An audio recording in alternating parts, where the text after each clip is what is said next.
What's up, everybody? We are finally here, bringing you back here to Dollywood for the 2020 season. And just to show you some of the things that are happening here and to show you that entertainment at Dollywood is safe to enjoy now that coronavirus pandemic is stabled out here in Tennessee. We're looking at the Flower and Food Festival today, and we're also going to take a look at what kind of regulations have been in place so that we can appease the guests here at Dollywood.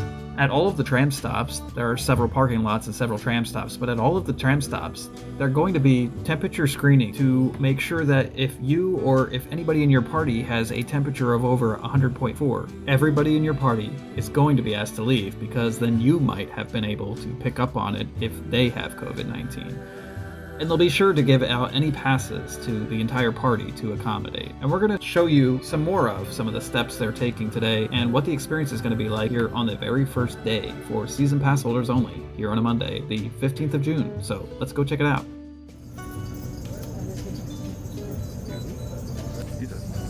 Hello.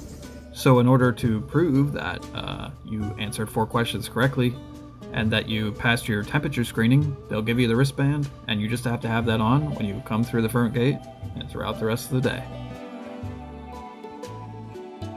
So far, the only reason I see to come to the park at 9 a.m. entry is to just sit and wait. Thunderhead is the only thing in testing right now, so it's definitely an interesting experience to the very first operating day here.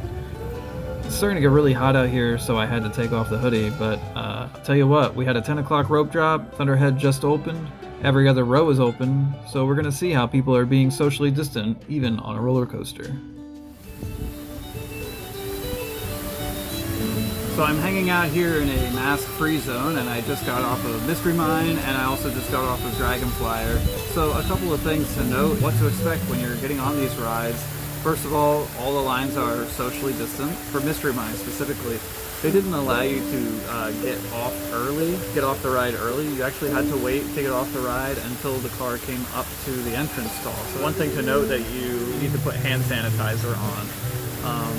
The nice thing is for the thrill rides like Mystery Mine, you can take your mask off to ride the ride, then you just have to put it on when you're done riding it.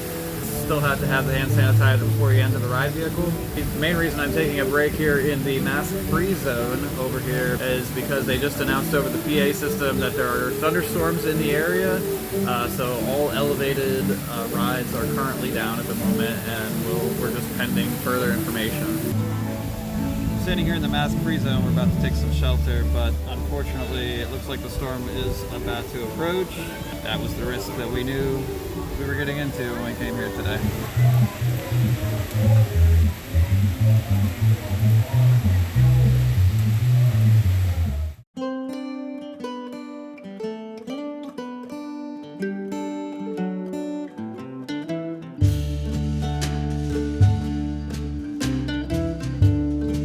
Well, the rain is finally passed, and we're about to hop on a couple of roller coasters and try to get them all accomplished.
Okay, we're trying the chicken stir fry here.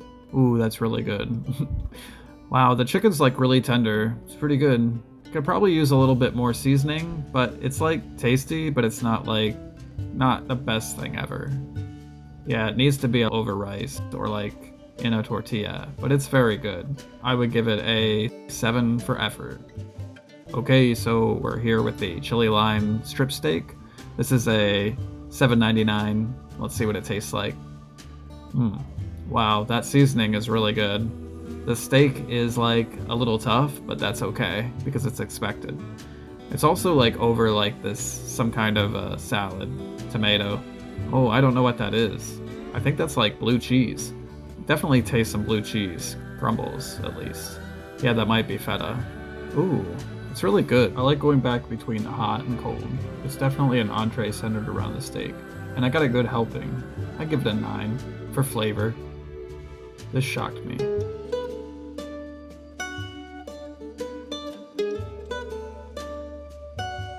So we're here trying the zucchini fritter cake at the Flower and Food Festival.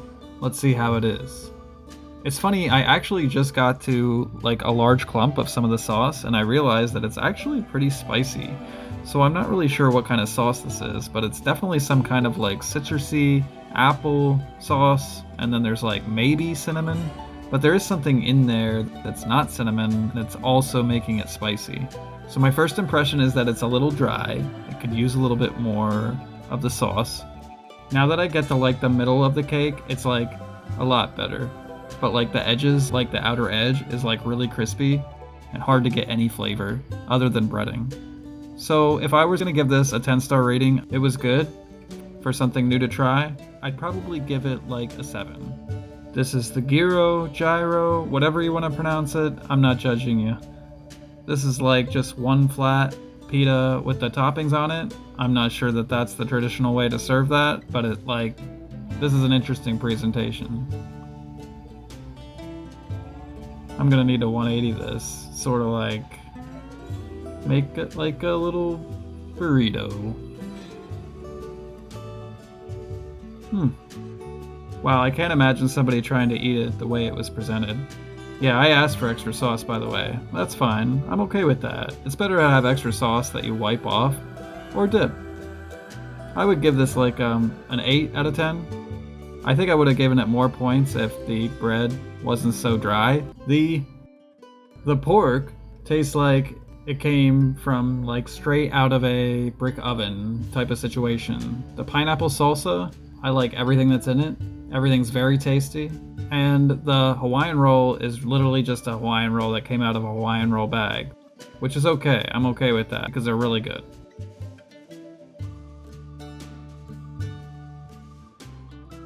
This is really good. This is probably the most expensive one on the whole lineup.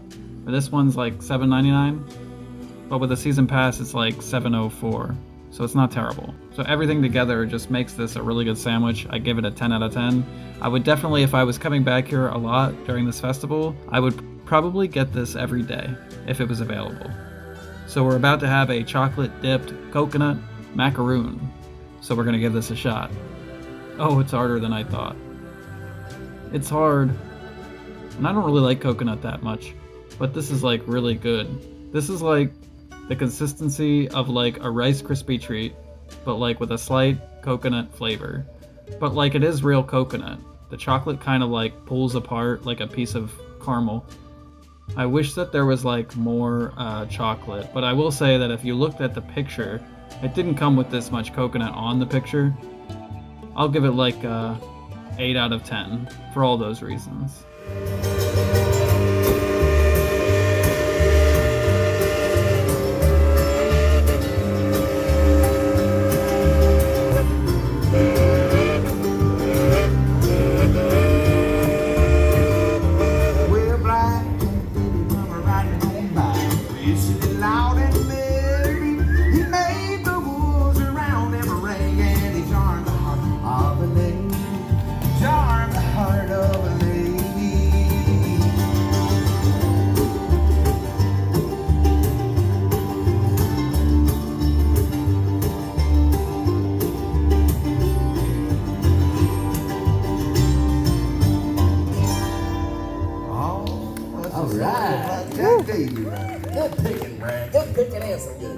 It's really been awesome experience to be here when there's really nobody in the park. It makes it a lot better because the last time I was here was for Christmas, and that was my first time here, so that experience was very unique, and there's a lot of people here, that most people I've ever seen at Dollywood, obviously. And that's a wrap. Thanks for tagging along with me, and be sure to like, comment, subscribe, and hit the bell icon. Good night, sweetheart. Now it's time to go. I hate to leave you, but I really must say good night, sweetheart. Good night.